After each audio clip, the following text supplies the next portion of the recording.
કેમ છો બધા? મજામાં?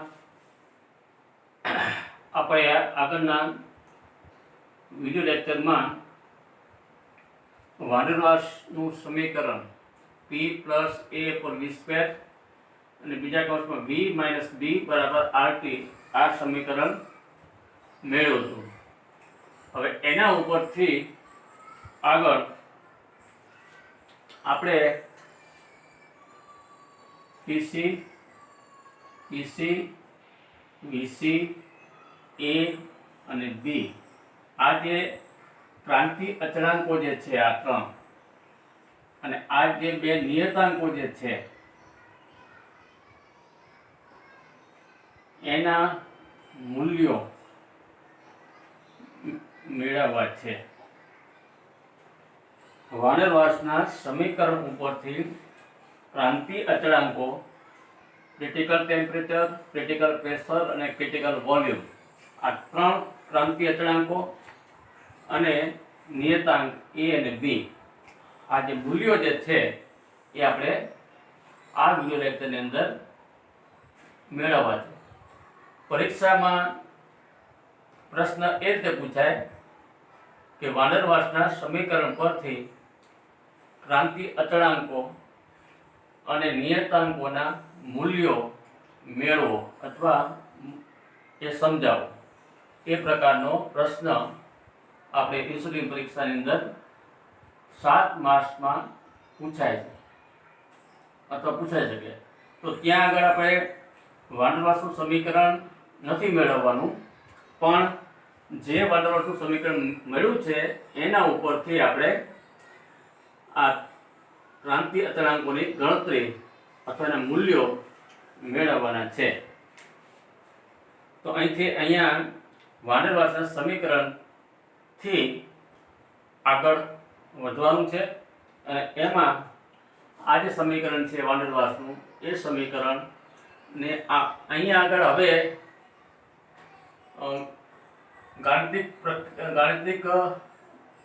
ગણિતનો ઉપયોગ થશે, મેથ્સનો ઉપયોગ, અને એ રીતે આ ક્રાંતિ અચળાંકોની મૂલ્યો આપણે મેળવવાના છે.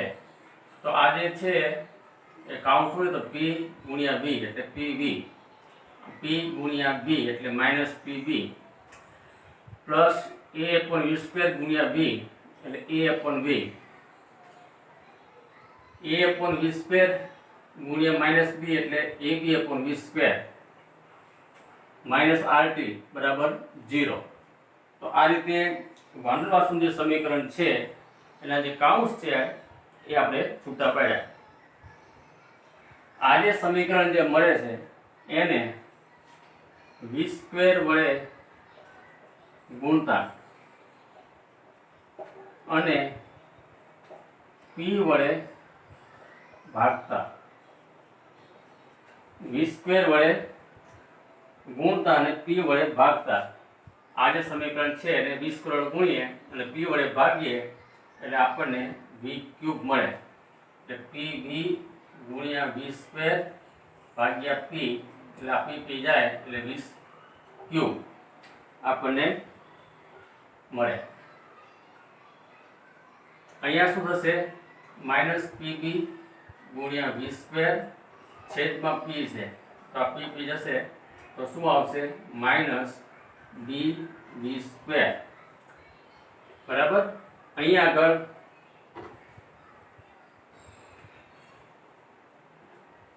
a upon v ને v સ્ક્વેર વડે ગુણવાના છે અને p વડે ભાગવાના છે એટલે v જશે. શું વધશે?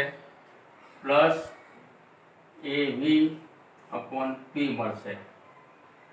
એ પ્રમાણે અહીંયા આગળ minus ab upon v square છે એને v સ્ક્વેર વડે ગુણવાના છે અને p વડે ભાગવાના છે એટલે આ બે જશે. શું વધશે? Minus ab upon p. અહીંયા શું વધશે? Minus rt v square upon p બરાબર ને બરાબર 0. આ સમીકરણ મેં કીધું પ્રમાણે અહીંયા આગળ વાંડરવાસના સમીકરણ ઉપરથી આપણે ક્રાંતિ અચળાંકો TC, PC અને VC અને A અને B ના મૂલ્યો મેળવવાના છે. એટલે આપણે આ રીતે v ઘન minus BB square plus AB upon P minus AB upon P minus RT V square upon P આ સમીકરણ આપણને મળે છે. હવે આ સમીકરણ જે મળે છે એમાં v ના દ્વિઘાત સમીકરણ અને ત્રિઘાત સમીકરણ આગળ 10મા ધોરણમાં અને 11મા ધોરણમાં ગણિતમાં આવી ગયું છે. એ સ્વરૂપે આપણે ગોઠવવાનું છે. એટલે પહેલા v ઘન આવે એટલે v cube minus RT upon P plus B v square. એટલે આ જે છે અહીંયા આગળ અને બીજું આ v સ્ક્વેર વાળો આ પદ છે. એટલે આ બંનેમાં v સ્ક્વેર આપણે કોમન લઈએ તો માઇનસ RT upon P એટલે આ પ્લસ B એટલે આ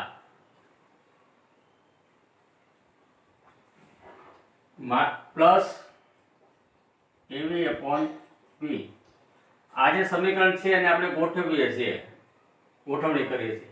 પહેલા v ઘન વાળું, પછી v વર્ગ વાળું અને પછી v અને પછીના અચળાંકો માઇનસ AB upon P બરાબર 0. એટલે આવું પહેલા આ પદ પછી આ બે પદમાંથી v સ્ક્વેર કોમન એ લખી નાખ્યું. પછી AB upon P minus AB upon P. એટલે પહેલું v ઘન, બીજું v સ્ક્વેર, ત્રીજું v વાળું પદ અને પછી અચળાંક. એટલે આ ત્રિઘાત સમીકરણ થઈ ગયું. દ્વિઘાત સમીકરણ હોય તો એના બે ઉકેલ મળે આપણને. આને નંબર 1 આપીએ. જો દ્વિઘાત હોય તો આપણને બે ઉકેલ મળે અને ત્રિઘાત હોય તો આપણને 3 ઉકેલ મળે. એ સમીકરણનો આપણે ઉકેલ કરીએ તો આપણે એના પરથી આપણને ત્રિઘાત સમીકરણ હોય તો 3 ઉકેલ મળે, દ્વિઘાત સમીકરણ તો 2 મળે. તેથી સમીકરણ 1 v નું ત્રિઘાત સમીકરણ હોવાથી દબાણ P અને તાપમાન T ના કોઈ એક મૂલ્ય માટે દબાણ P અને તાપમાન T ના કોઈ એક મૂલ્ય માટે v ના 3 મૂલ્યો મળે. એટલે આ જે સમીકરણનો ઉકેલ મેળવીએ આપણે, કારણ કે v ના ફોર્મમાં છે, v ના સ્વરૂપમાં છે, એટલે v એટલે કે વોલ્યુમ એટલે કે કદ ના આપણે 3 મૂલ્યો મળી શકે. એટલે કોઈ પણ દબાણ P અને તાપમાન T ના કોઈ એક મૂલ્ય માટે કદ v ના 3 મૂલ્યો મળી શકે અથવા મળવા જોઈએ, જેમાં એક વાસ્તવિક હોય. 3 મૂલ્યો જે મળે v ના, તેમાં એક વાસ્તવિક હોય અને 2 કાલ્પનિક હોય. એક વાસ્તવિક હોય અને 2 કાલ્પનિક અથવા ત્રણેય મૂલ્યો વાસ્તવિક હોવા જોઈએ. બરાબર. દબાણ P અને તાપમાન T ના કોઈ એક મૂલ્ય માટે આપણે એન્ડ્રુના પ્રયોગમાં જોયું હતું કે 75 વાતાવરણ દબાણ અને 31.1 ડિગ્રી સેલ્સિયસ તાપમાને આપણને કદ v નું મૂલ્ય મળતું હતું. બરાબર. એ જ પ્રમાણે એના કરતાં નીચા તાપમાને આપણને v ના મૂલ્યો મળતા હતા, 2 મૂલ્યો મળતા હતા. એના કરતાં નીચે આપણે 13.1 જ્યારે ટેમ્પરેચર રાખ્યું હતું ત્યારે સમતાપી આલેખ જે હતો એના ઉપરથી v ના આપણને બે મૂલ્યો મળતા હતા અને બંને મૂલ્યો વાસ્તવિક હતા. એટલે આ રીતે એન્ડ્રુના સમતાપી આલેખમાં 31.1 ડિગ્રી સેલ્સિયસે તાપમાને p ના કોઈ એક મૂલ્ય માટે v નું એક મૂલ્ય મળે છે. પણ 13.1 અને 21.5 ડિગ્રી સેલ્સિયસ તાપમાને સમતાપી આલેખમાં દબાણ p ના એક મૂલ્ય માટે v ના બે મૂલ્યો આપણને મળતા હતા.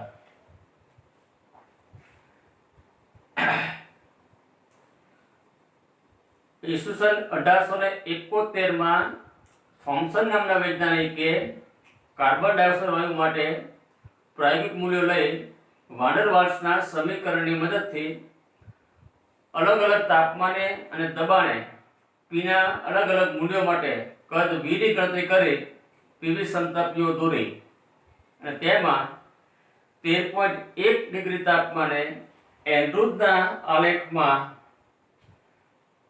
મળતા સુરેખ BD ના ભાગના બદલે તરંગ BLMND ભાગ મળે. એટલે અહીંયા આગળ આપણે ટૂંકમાં જો વાત કરવી હોય, ચર્ચા કરવી હોય તો એન્ડ્રુના સમતાપી આલેખની અંદર 13.1 ડિગ્રી સેલ્સિયસ તાપમાને અને 21.5 ડિગ્રી સેલ્સિયસ તાપમાને આપણે p ના દબાણના એક મૂલ્ય માટે કદ v ના બે મૂલ્યો મળે છે.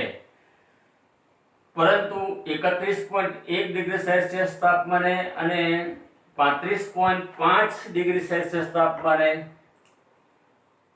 દબાણ p માટે કદ v નું એક મૂલ્ય મળે છે.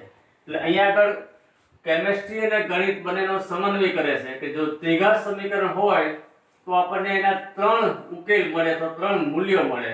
તે પૈકી એક વાસ્તવિક હોય અને બે કાલ્પનિક હોય. તો અહીંયા આગળ આપણને એક વાસ્તવિક મૂલ્ય મળે છે, પણ એ ક્યારે મળે છે? કયા તાપમાને? 31.1 ડિગ્રી સેલ્સિયસ તાપમાને 13.1 અને 21.5 13.1 અને 21.5 ડિગ્રી સેલ્સિયસ તાપમાને આપણને v ના બે મૂલ્યો મળે છે. બરાબર. પણ 31.1 તો કાર્બન ડાયોક્સાઇડ વાયુ માટે આપણે કહી શકીએ કે એનું ક્રિટિકલ ટેમ્પરેચર TC 31.1 છે અને PC 75 વાતાવરણ દબાણ છે.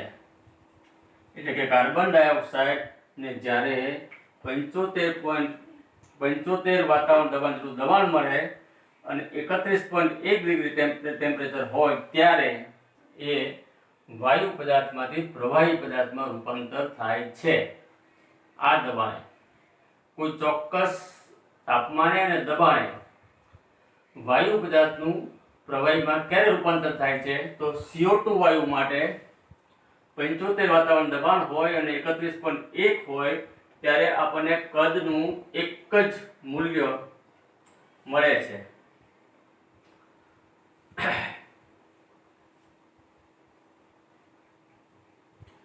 31.1 v નું એક મૂલ્ય મળે છે.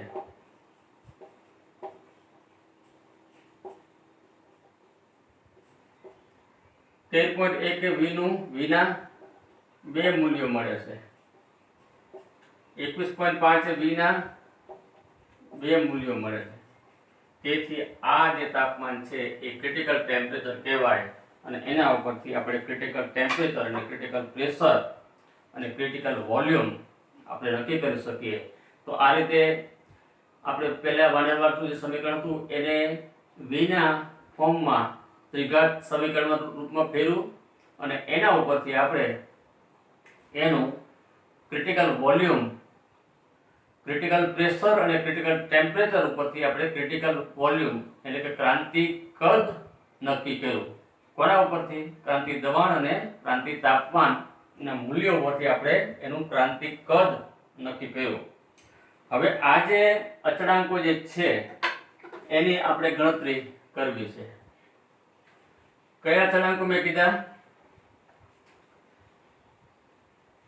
ક્રિટિકલ ટેમ્પરેચર એટલે ટીસી, ક્રાંતિ તાપમાન,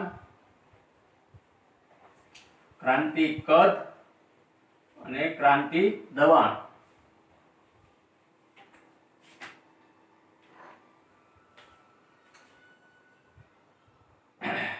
ટીસી, પીસી, વીસી આ ત્રણ ક્રાંતિ અચળાંકો જે છે એના મૂલ્યો નક્કી કરવાના છે અને પછી નિયતાંક A અને નિયતાંક B ના મૂલ્યો નક્કી કરવાના છે. ક્રાંતિ બિંદુ આગળ વાન ડેર વાલ્સનું સમીકરણ 1 જે આપણે હમણાં છેલ્લે મેળવ્યું હતું વિઘનના સ્વરૂપમાં, કદના ત્રણ મૂલ્યો સમાન હોય છે. ત્રણ મૂલ્યો મળે છે પણ ત્રણ મૂલ્યો કેવા હોય છે? સમાન હોય છે. એટલે આપણે આખરે શું કહી શકીએ? એક જ મૂલ્ય મળે છે. ત્રણેય મૂલ્યો સમાન હોય છે. જે ક્રાંતિ કદ Vc બરાબર હોય છે. ક્રાંતિ કદ Vc બરાબર હોય છે. તેથી વાયુનું કદ V બરાબર Vc થશે. V બરાબર Vc થશે એટલે V માઇનસ Vc બરાબર 0. હવે બંને બાજુ ઘન લઈએ આપણે તો V માઇનસ Vc નો ઘન બરાબર 0.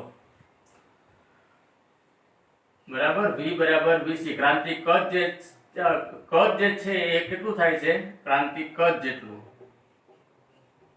કારણ કે એક ત્રણ મૂલ્યો મળે છે આપણને પણ ત્રણેય મૂલ્યો કેવા છે? સમાન છે, સરખા છે. એટલે V બરાબર શું થશે? Vc આપણે લખવું.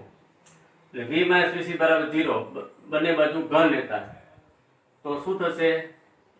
આ ઘનની રીતે V ઘન માઇનસ 3V Vc V વર્ગ બરાબર માઇનસ 3Vc વર્ગ V પ્લસ Vc નો ઘન બરાબર 0. આ જે x માઇનસ વાય સ્ક્વેર જે હોય છે દ્વિઘાત એ આપણને આવડે છે. આ રીતે કરીએ છીએ. પણ ત્રિઘાત છે એટલે શું થશે? પહેલા પદનો ઘન માઇનસ આ માઇનસ હતો માઇનસ 3 ગુણ્યા બીજું પદ એમ નામ પહેલા પદનો વર્ગ પ્લસ 3 પહેલું પદ એમ નામ બીજા પદનો વર્ગ અને પ્લસ Vc ઘન બરાબર 0. આ સમીકરણ નંબર 2. આપણે શું મેળવવાનું છે? વાન ડેર વાલ્સના સમીકરણ પરથી ક્રાંતિ અચળાંકોની ગણતરી આપણે કરીએ છીએ. પરંતુ સમીકરણ 2 માં ક્રાંતિ બિંદુ આગળ V નું દ્વિઘાત સમીકરણ છે. સમીકરણ 2 જે હતું એ ક્રાંતિ બિંદુ આગળ V નું ત્રિઘાત સમીકરણ છે જેમાં P બરાબર PC અને T બરાબર TC થશે. તેથી સમીકરણ 1 જે હતું આપણું સમીકરણ 1 એ શું હતું?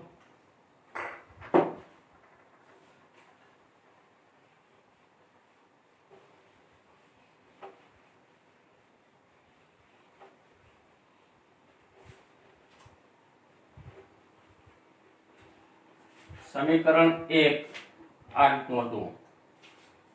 V ઘન માઇનસ RTC RT હતું ને RTC upon PC plus B V square. સમીકરણ 1 જે હતું એને આપણે શેમાં ફેરવવું છે? હવે P બરાબર PC, V બરાબર VC અને T બરાબર TC plus AB upon PC plus minus AB upon PC બરાબર 0.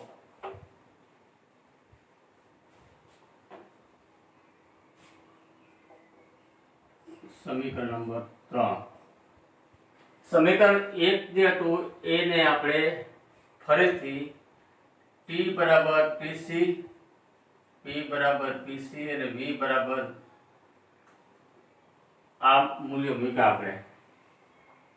સમીકરણ 3 એ ક્રાંતિ બિંદુ આગળ v નું ત્રિઘાત સમીકરણ છે. સમીકરણ 1 એ વોલ્યુમ કદ નું ત્રિઘાત સમીકરણ છે. સમીકરણ 3 એ શું છે? ક્રાંતિ બિંદુ આગળ v નું ત્રિઘાત સમીકરણ છે. તેથી સમીકરણ 2 અને સમીકરણ 3 બંને સમાન છે. સમીકરણ નંબર 2 અને સમીકરણ નંબર 3. સમીકરણ 2 શું હતું? v ઘન માઈનસ 3vc v વર્ગ પ્લસ 3vc વર્ગ v પ્લસ v ઘન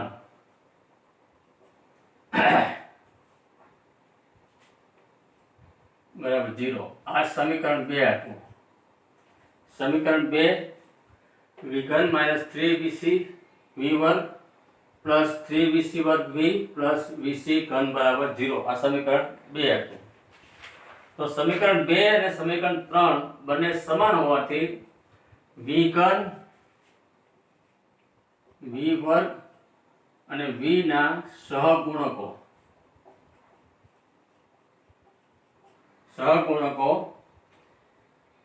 તથા અચળાંકોને સરખાવતા સહગુણકો તથા અચળાંકો આ અચળાંકો ને સરખાવતા. કેમેસ્ટ્રી ઓછું આવશે, ગણિત જ આવશે આમાં. સમીકરણ 2 અને સમીકરણ 3 ના સમાન છે. તેથી v ઘન v વર્ગ અને v ના સહગુણકો તથા અચળાંકોને સરખાવતા. તો RTC upon PC plus B બરાબર શું થશે? 3BC આવવા. એટલે આ જે છે v વર્ગ, આ v વર્ગ વાળું છે, તો એના બરાબર 3BC. સમીકરણ number 4 A upon PC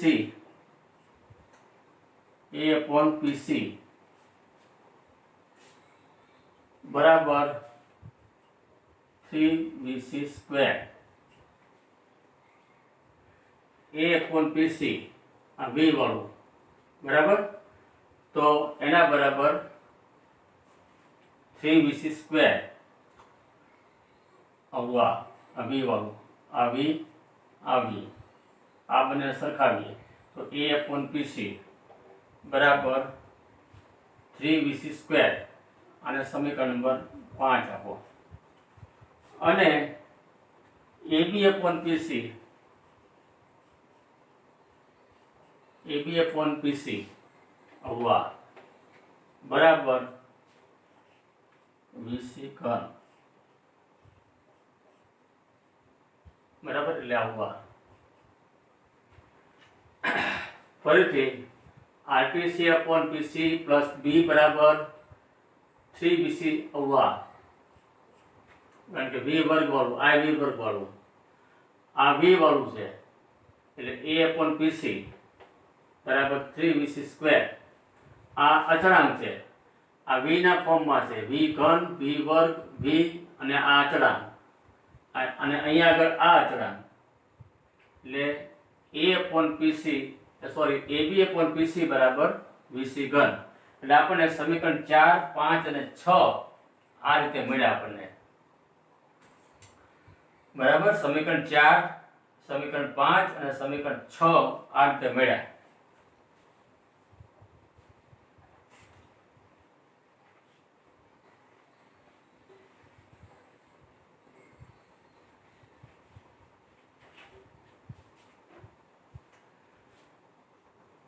RTC upon PC plus B बराबर 3VC. આ સમીકરણ 4. એ અપોન પીસી બરાબર 3VC², આ સમીકરણ નંબર 5. અને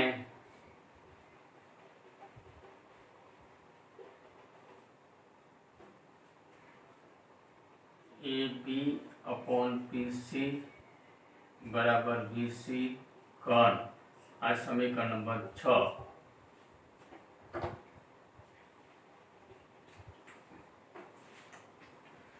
સમીકરણ 5 પરથી આ જે સમીકરણ છે 5 પરથી A બરાબર, એટલે આપણે નિયતાંક A અને B જે મેળવવાના છે ને એમાં A મળે છે પહેલા.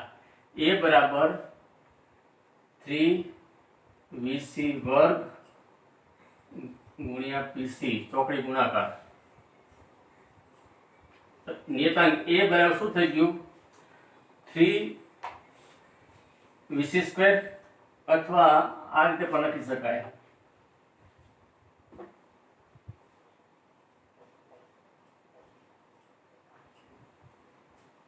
બરાબર, આને નંબર 7 આપીએ. સમીકરણ 6 માં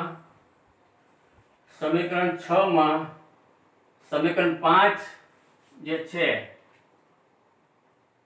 એમાં આપણે a ની કિંમત મૂકીએ. બરાબર, a બરાબર શું છે?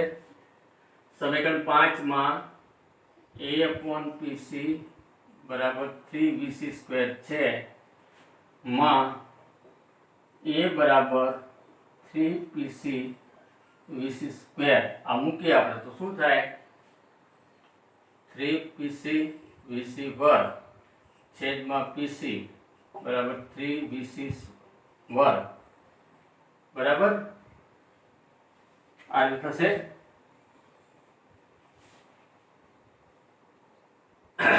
નહીં, આ જે સમીકરણ જે છે સમીકરણ 6 માં a ની કિંમત મૂકવાની છે.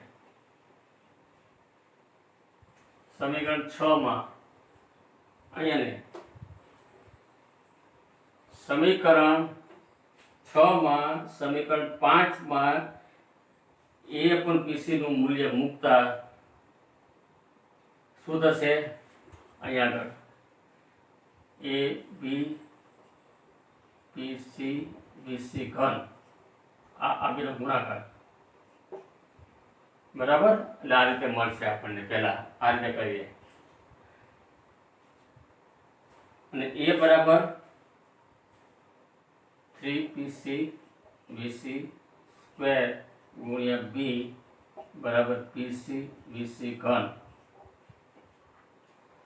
બરાબર, એટલે આ PC અને આ PC, આ BC આ VC, એટલે શું વચ્ચે 3B બરાબર VC આપણને મૂલ્ય મળશે. VC બરાબર 3B, તેથી B બરાબર VC ના છેદમાં 3, એટલે A બરાબર આ મૂલ્ય મળ્યું આપણને. B બરાબર શું મળે છે? VC ના છેદમાં 3. આ જે સમીકરણ જે છે, મૂલ્યો જે છે, એ મૂલ્યો આપણને એક્ઝામ્પલમાં દાખલાઓ ગણવામાં સરળ પડશે. એટલે આપણને સમીકરણ 8, 7 નંબરનું સમીકરણમાં 8, એટલે આપણે પહેલા a અને b ના મૂલ્યો આપણને મળી ગયા. વાનર-વાર્સના સમીકરણ ઉપરથી નિયતાંકો જે છે a અને b ના મૂલ્યો આપણને આ રીતે મળી ગયા. તો a બરાબર 3PC VC² બરાબર, અને b બરાબર VC ના છેદમાં 3, એટલે બે નિયતાંકો આપણને મળી ગયા. હજી આપણે PC નું મૂલ્ય, TC નું મૂલ્ય અને VC નું મૂલ્ય આપણે મેળવવાનું છે. પણ એના માટે આ જે ત્રણ જે સમીકરણ છે 4, 5 અને 6, અહીંયા ગાણિતિક રીત કરી, ગાણિતિક રમત કરી અને TC, PC અને VC ના મૂલ્યો મેળવવાના છે. એટલે અત્યાર સુધી આપણે A અને B ના મૂલ્યો આપણે મળી ગયા. એ યાદ રાખવા પડશે. A બરાબર 3PC VC² અને B બરાબર VC ના છેદમાં 3 બરાબર. બાકીના જે 3 મૂલ્યો જે મેળવવાના છે એ આપણે હવે પછીના વિડિયો લેક્ચરમાં મેળવશું. તો આ વિડિયો લેક્ચરમાં આપણે શું કર્યું? વાન ડેર વાલ્સના સમીકરણ પરથી ક્રાંતિય અચળાંકોની ગણતરી કરી. તો વાન ડેર વાલ્સનું જે સમીકરણ હતું એને પહેલા કાઉન્સ છૂટા પાડ્યા અને પછી v ઘન, v વર્ગ અને v અને અચળાંક એ ક્રમમાં ગોઠવા. પછી એના ઉપરથી આપણે નક્કી કર્યું કે ત્રિઘાત સમીકરણ છે તો v ના એટલે કે દબાણ અને કોઈ એક દબાણ અને કોઈ એક તાપમાને v ના આપણને 3 મૂલ્યો મળી શકે અને એ 3 મૂલ્યો પૈકી એક મૂલ્ય જે છે એ વાસ્તવિક હોય અને 2 કાલ્પનિક હોય અથવા 3 મૂલ્યો વાસ્તવિક હોય. પણ એન્ડ્રુઝના પ્રયોગમાં આપણે જે કાર્બન ડાયોક્સાઇડનો જે પ્રયોગ કર્યો, એન્ડ્રુઝનો સમતાપ કર્યો હતો, ત્યાં આગળ 31.1 ડિગ્રી સેલ્સિયસ તાપમાને અને 75 વાતાવરણ દબાણે આપણને કદ v નું એક મૂલ્ય મળતું હતું. આમ 3 મૂલ્યો મળતા હતા પણ 3 મૂલ્યો સમાન હતા એટલે આપણે એક મૂલ્ય મળતું હતું અને એ કદ v બરાબર vc આપણે એને એટલે કે ક્રાંતિ કદ Tc બરાબર 31.1 ડિગ્રી સેલ્સિયસ તાપમાન અને Pc બરાબર 75 વાતાવરણ દબાણ કદ Vc નું આપણને એક મૂલ્ય મળતું હતું એટલે કદ V બરાબર Vc. સમતાપી આલેખમાં જે V જે x અક્ષ ઉપર જે છે એ Vc નું મૂલ્ય દર્શાવે છે એટલે V બરાબર Vc. તેથી V - Vc બરાબર 0 અને પછી એનો બંને બાજુ ઘન કરીએ અને આપણને નવું ત્રિઘાત સમીકરણ મળે છે. એ સમીકરણ નંબર આપણે 3 કહીએ અને સમીકરણ 2 જે મળે છે એ સમીકરણ 2 અને 3 બંને સરખા છે, સમાન છે એટલે Vc ઘન, Vc વર્ગ, Vc અને અચળાંક આ જે છે એના સહગુણકો સરખાવીએ અને એના ઉપરથી આપણને 3 સમીકરણ મળે છે 4, 5 અને 6 અને એના ઉપરથી આપણે અત્યારે નિયતાંક a બરાબર 3pc vc વર્ગ અને નિયતાંક b બરાબર vc ના છેદમાં 3 એટલે આ બે મૂલ્યો આપણે મળ્યા સમીકરણ 7 અને સમીકરણ 8. હજી આપણે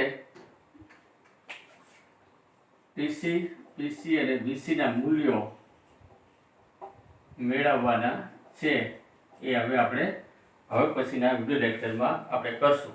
પણ અહીંયા આગળ પ્રશ્ન 7 માર્ક્સનો વાન ડેર વાલ્સના સમીકરણને આધારે ક્રાંતિ અચળાંકો અને નિયતાંકોની ગણતરી વિગતવાર વિસ્તૃત સમજાવો ત્યારે આપણે આ રીતે એનો આન્સર.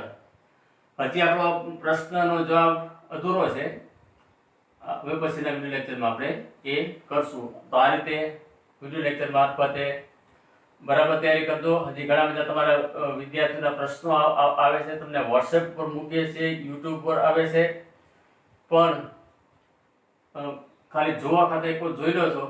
પણ મેં અગાઉ પણ કીધું છે એ પ્રમાણે તમારે 100% 5મા સેમેસ્ટરની પરીક્ષા આપવાની છે અને કદાચ જ્યારે આપણો ક્લાસરૂમ શરૂ થશે ત્યારે આપણે કેવા પ્રકારનો કેટલો સમય